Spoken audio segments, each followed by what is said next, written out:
Florent is a researcher at Neurospin at Paris-Saclay, and he is the leader of the computational brain team, which is part of the Unicog research unit. And today, Florent is going to talk about adaptive learning in brains and machines. And we thank you very much for being here with us today. Thank you, Florent. Thank you. So I will be talking about adaptive learning in brains, actually humans and machines. And the reason I'm interested in adaptive learning is because it is something that is extremely useful when you're in a world that is both stochastic and changing. And here are just a few examples of things that are highly stochastic: the weather, people, a transportation system. These are things that do not behave always the same and that are best characterized in terms of probabilities. And those probabilities, they are not fixed through time, but they actually change. So what is the probability of a heat wave in Paris? Well, that's changing because of global warming.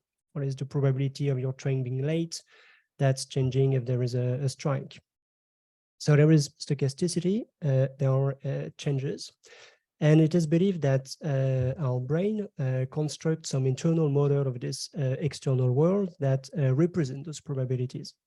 So the interesting question from there is, how does it construct those probabilities? There are different possible mechanisms. One of the most prominent one is certainly learning, which is this capability of inferring based on an array of observations, some latent probability that characterize the set of observation. However, this learning process is particularly challenging when you have stochasticity and changes. And the reason is that in that case, there is a fundamental trade-off between flexibility and stability. On the one hand, you want your learning process to exhibit some stability and not to erratically fluctuate following the stochastic input. But on the other hand, you also want your learning process to have some flexibility so as to be able to promptly react in the face of changes. And those two desired features of the learning process are clearly antagonistic. That's useful to illustrate this antagonism with the delta rule. First, because this is extremely simple learning algorithm. So this is a rule in which the current estimate is updated by adding a fraction of the prediction error, and the proportion term, the scaling factors that control this is this learning rate, and this is precisely what controls this balance between flexibility and stability. When the learning rate is small, so this is the learned estimate based on this sequence of observation that has what we call a change point in the middle, so the true probability changes. But when the learning rate is large, this will favor flexibility, but as you can see, at the expense of stability. When the learning rate is much smaller, that will now favor stability, but at the expense of flexibility. And something that is in between is obviously better, but what would be even better in that case is to have a process that dynamically adjusts this learning rate on a trial-by-trial basis, so as to increase it in response to changes and to reduce it within stable periods. This is what we call dynamic adaptive learning, this capability to adjust the learning rate on a trial-by-trial basis. And that's a property that is exhibited by probabilistic inference. So to perform probabilistic inference, what you need to do in the first place is to define a model that characterizes how those observations are generated. So if I take the previous example with the circle and the crosses, which are the observations, they were generated based on some latent, not directly observable statistics, which in that case was simply what is the probability of seeing circle versus cross. And this latent probability could occasionally change abruptly. And how often does that occur? This is what is called volatility. So if you have this generative process, you can apply probability calculus and inverse it. And so this is the sequence I showed previously, and this is the solution of this probabilistic inference. So this axis is observation number, this axis is probability of a circle. And one slice in this heat map represents the posterior distribution over this latent probability, color-coded. So you see how this distribution evolves throughout time, and the circles indicate the mean of this distribution. And well, by naked eye, you can see that this probabilistic inference achieves both flexibility when that's needed. You see this prompt reaction after the change point, and also stability. You see that the estimate is gradually stabilized within the stable period. And by looking at this plot, you can also realize that modulation of the apparent learning rate of this learning algorithm. And what I mean by apparent learning rate is what would be the ratio between the amount of updates to the prediction error in a way that is analogous to the delta rule. You could see that this apparent learning rate is modulated by the occurrence of changes on the one hand, and on the other hand, the confidence that is held with in the current estimate. And by confidence, I mean this posterior precision of this distribution. So we have two ingredients there that are key to modulate the learning rate of this probabilistic inference. Question is, does the human brain do that? Well, it seems that we are well equipped to do that because, well, first, we are capable of detecting change points. So in this sort of sequence, we are able to identify that there is a change point in the middle. For instance, Randy Gaddistel did this sort of experiment, asking subjects to report when change point occurs. And this is showing the hit rate of the subject. You can see that they are much, much larger than their false alarm. So we are able to detect those change points. And second, we are also able to estimate this confidence about our estimate. So if you ask subjects not only to report what is the latent probability that characterizes the sequence, but also to report how confident they are about their estimate, and you compare this subjective confidence to this confidence of this base optimal learner, well, you can see that there is a nice linear relationship between the two. So we're able to introspect and compute this confidence. However, direct evidence for dynamic adaptive learning in humans remains relatively scarce. What we know is that our learning process can be adapted to volatility. That's clearly known. For instance, there is this famous study by Timothy Behrens, in which they show that if subject has to learn, in that case, with some probability of rewards, that could be either stable for a long period of time or changing often. While modeling the subject choices, they found that, yes, humans on average would increase their learning rate in the more volatile condition.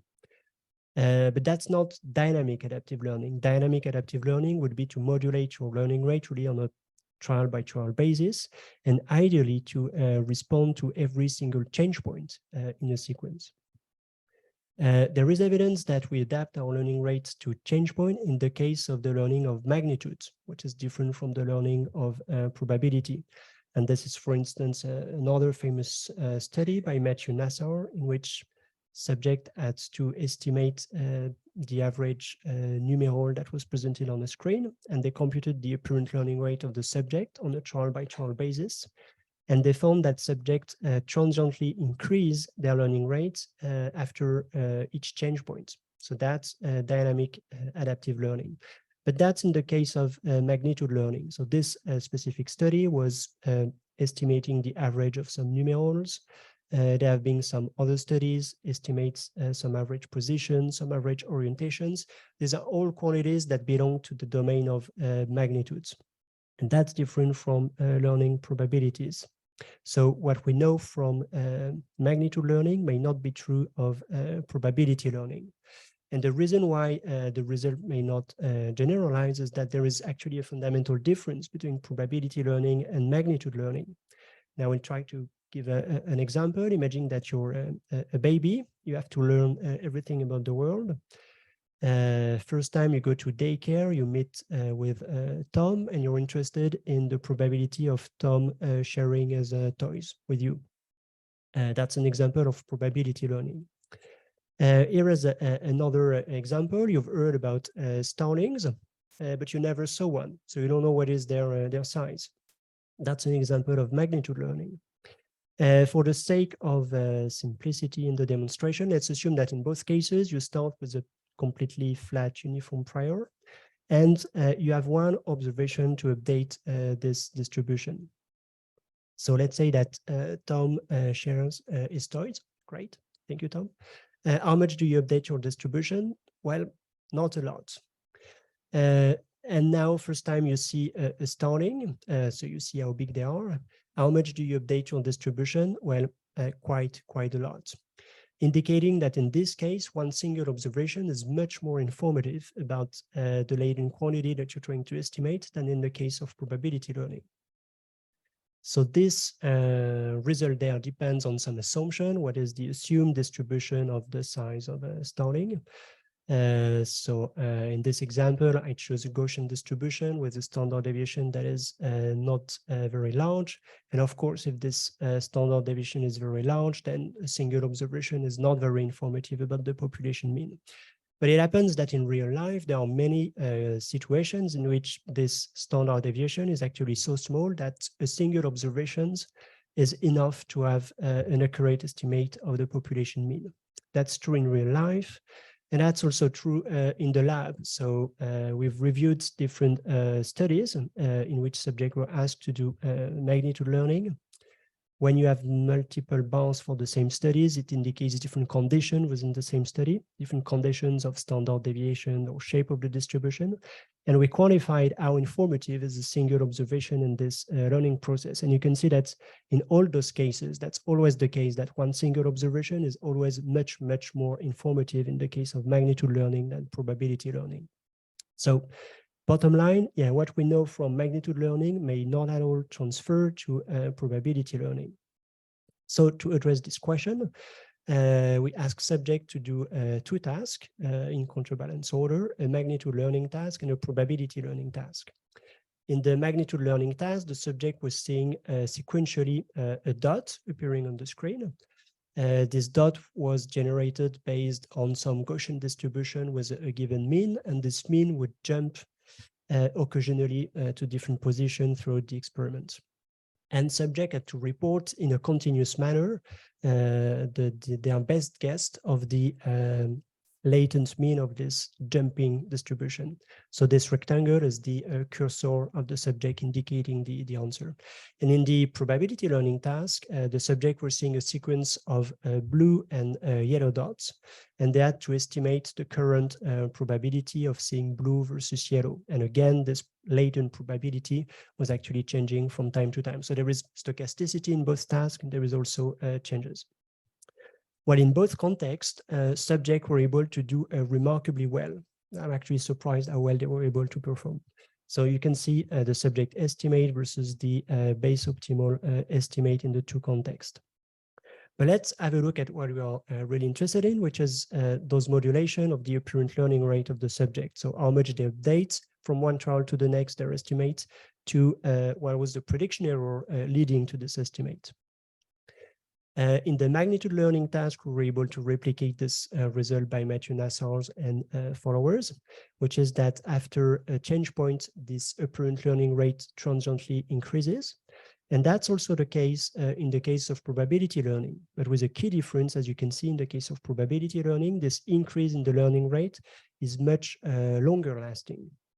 And this difference between the two is perfectly expected based on normative theory. This is the shape in the base optimal learner. And this indicates that in the case, I mean, this is due to the fact that in the case of probability learning, each observation being less informative, while you need to accumulate more pieces of information to update your belief. We further analyzed the dynamics of this learning rate and identified that in principle, the drivers of those changes should be quantitatively different in those two learning contexts. In the case of magnitude learning, the changes in this learning rate should be mostly driven by the occurrence of change points and less so by this confidence that you have about your estimate. And the opposite should hold in the case of probability learning. And this asymmetry is something that we found clearly in human participants. So we have there behavioral evidence that the brain can, to some extent, approximate this probabilistic inference that enable to have those dynamic adaptation of the learning rate. That's about the brain. And the second part of the talk, I would like to provide perhaps some mechanistic insight into how this could potentially work in the brain. So we are not going to have a look at the brain, but to have a look at artificial recurrent neural networks. And I will ask the question, what does it take for a neural network to implement and approximate this probabilistic inference and perform those dynamic adjustment of the learning rate? So the model system that we will use is artificial recurrent network indeed. So this is an unfolded view of those networks. The reason why we choose a recurrent neural network is that it is known that they can approximate any type of dynamic functions. So in principle, with a large enough number of units, they are able to approximate base optimal inference, in this case, with any degree of accuracy. And they are bio-inspired. So hopefully they can provide some insight into how it could work in the brain. So we know that they can do the job with a very large number of units, but the more interesting question is what can they do with a small number of units? How good can be their approximation of this optimal solution? And that's interesting to have small networks because, well, first, that's a bit easier to understand what they do, and to understand what is the type of representation that emerge and what are the computing principles that operate. And second, well, the smaller the network, well, perhaps the more plausible it is that similar solutions are implemented in the brain. And to have better mechanistic insight, we actually compared different networks equipped with different type of mechanisms. And I mean the following. So we had network that were equipped with self-connection. So each unit recurs on itself, which enable it to maintain its activity over time and learn. So all networks were equipped with this. We consider the possibility to have or not lateral connections between recurrent units, which enables interactions between units. We consider the possibility to have gates, and not in the forms of LSTM as Chris presented, but a simpler architecture, which is known as the GRU. And that's interesting because this gating mechanism enables some multiplicative interactions between the input and the recurrent activities of the network. And last, we ask the question, what extent is it needed to train the recurrent connections during the learning process? The alternative is that you could just use random recurrent weights and just train the output connections. So this is the set of networks that we ended up comparing. So the GRU architecture is equipped with all those mechanisms. If you remove lateral connections, you have something that looks like a collection of non-interacting temporal filters. If you remove the training of recurrent weights during training, you have what is known as reservoir computing, which is famous in the field. And if you remove the gates, well, you have the standard vanilla recurrent neural network for which universal approximation theorem have been derived. And this is our setup. So we provide the observations one at a time to the networks, 2 minutes. Oh dear. So yeah, we provide them one at a time, and we train the network such that the output value should reflect a prediction of the next item in the sequence. So we train the networks, then we freeze them, and we look what they have inside. What can they do? First, what can they do? Well, this is plotting their performance as a function of the number of units that we put in the network. 100% is performance of a base optimal network. And you see that the network that is equipped with gating, well, can achieve excellent performance even with just 1 unit. In the following slide, I will consider 11 units for which we have asymptotic performance. And if you remove each of those components, you see that the performance dropped. It increased with more units, but yeah, to have a simple solution, the gating mechanism seems to be critical.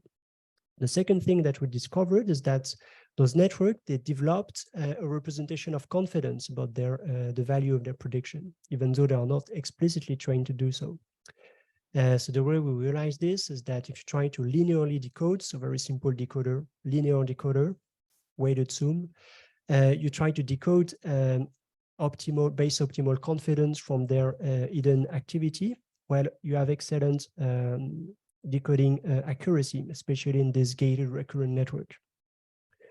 And that's interesting because we know in theory that this confidence should regulate the learning rate. So is it the case that in those networks, the larger the represented confidence, the decoded confidence, the smaller the learning rate?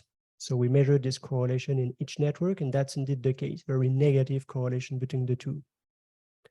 But that's correlation, so could be just an epiphenomenon. So the last test that we did was to make some causal intervention to test for the causal link between this representation of confidence and the learning rate. So what we did was to apply a perturbation vector onto those hidden units. And the perturbation was designed in a way that it was aligned with the confidence readout, so as to increase or reduce it by a control amount, and to be completely orthogonal to the output value. So our perturbation does not change the current prediction of the network. And the question is, will it change the next prediction? So how much the network updates its current belief? And will it change the apparent learning rate of the system? Well, this is the result. When we artificially increase the confidence of the network, it reduces its learning rate on the next trial. And conversely, when you reduce it. And even more interestingly, this causal relationship between the representation of confidence and modulation of the learning rate was present only in this network that has the gating mechanism. All the other type of network don't show at all this causal relationship between confidence and modulation of the learning rate. So to wrap up, I've shown that human learning of probability and magnitude is dynamically adaptive, that dynamic adaptation of the learning rate are dominated by different computational factors. In the case of magnitude learning, that's dominated by change point. In the case of probability learning, that's dominated by prior confidence. That human subject can estimate and report this prior confidence, detect change points. That neural network can discover and implement this confidence-weighted adaptive learning principle, especially when they are equipped with a gating mechanism. So that's, I think, is a very interesting mechanistic insight. So what I presented today was mostly the PhD work of Cédric Foucault, who is also presenting a poster, so you can go and discuss with him. And I'd like to acknowledge the contribution of other lab members and funding sources to this line of research. Thank you. I see it's basically just different probability distribution, and I could also imagine the magnitude distribution to, for example, follow the other distribution that we have the same result as for the probability. Yeah, so what we've presented today was basically what is the typical experimental setting in which those two things are investigated. And perhaps it was a bit overlooked that, yeah, the determinants of adaptation in those two cases are actually quite different. And that's potentially interesting, because then if you look into what are the neural mechanisms, then perhaps you should look at different things. So in the case of magnitude learning, yeah, if you find some brain system that detect those change points, well, perhaps this system is really key to adapt the learning rate, and less so the system that monitors how confident you are in the current estimate. And it should be the converse in the case of probability learning. In that case, detecting change point, yeah, that's better if you can detect those change points. But the key factor is more this representation of uncertainty or confidence. So yeah, the implication of that is in terms of neural representation, neural mechanism. What do you need in the brain to modulate this adaptive learning? And maybe very different type of mechanism, because yeah, this is based computationally on mostly distinct type of quantities. So yeah, what was discovered in one case by neuroscientists may not generalize to the mechanism in the other domain between probability learning and magnitude learning. Can I make a question? So thanks for the nice talk. My question is about the number line representation. So you're actually talking about the representation. I appreciate that you show the confidence representation, but I also wonder that whether the number itself, like a magnitude or probabilities, how they are represented in the neural network. And it seems like, okay, so first in the brain level, we know that it might be not a linear scale, right? So there may be some kind of log scale. So I don't know, they can be founded in this system. And also I think it's very interesting to think about it. If you're changing the confidence level, whether this representation can be changed. Not sure I got everything, sorry. Okay. Can you repeat the question? So in the brain level, how we representing the number, like a parietal cortex, there is some number representation. It's not really linearly distributed. For example, when we representing small number more clearly, but large number, you might have a more log scale representation. So I don't know that, did you find this kind of evidence? And also, can we explaining this kind of scale difference or representation in terms of the change in confidence? Okay, I was confused whether you were talking about artificial neural networks or the brain. So in our networks, the code for the probability in this case was quite linear, because simple linear combination of the hidden unit activity was the prediction. But that's by construction. This is because this is how this network is operating. Now, I'm not sure that what I've said today is informative about what could be the structure of the representation. Is it a labeled line code, or is it something else for probability or for magnitude? What I've presented was mostly at this computational level. But these are clearly things that we're currently looking into in the lab, especially with functional magnetic resonance imaging, trying to crack the code of those probabilities, understand how they are represented, organized. That's preliminary, so I can tell you more offline, but I want to commit in front of this audience.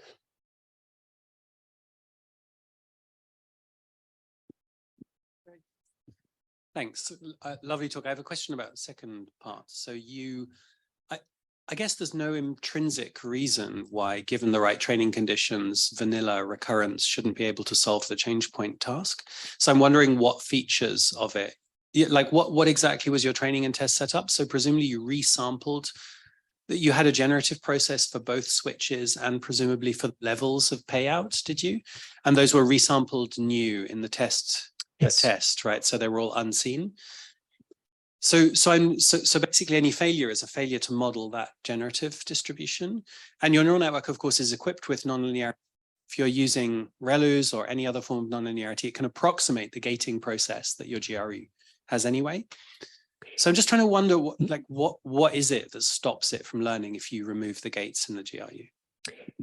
Yeah, so first there is a fundamental thing that we should acknowledge, is that when we show suboptimal performance, that's not clear whether that's our own inability to successfully train this network, or whether there is some intrinsic limitation in there.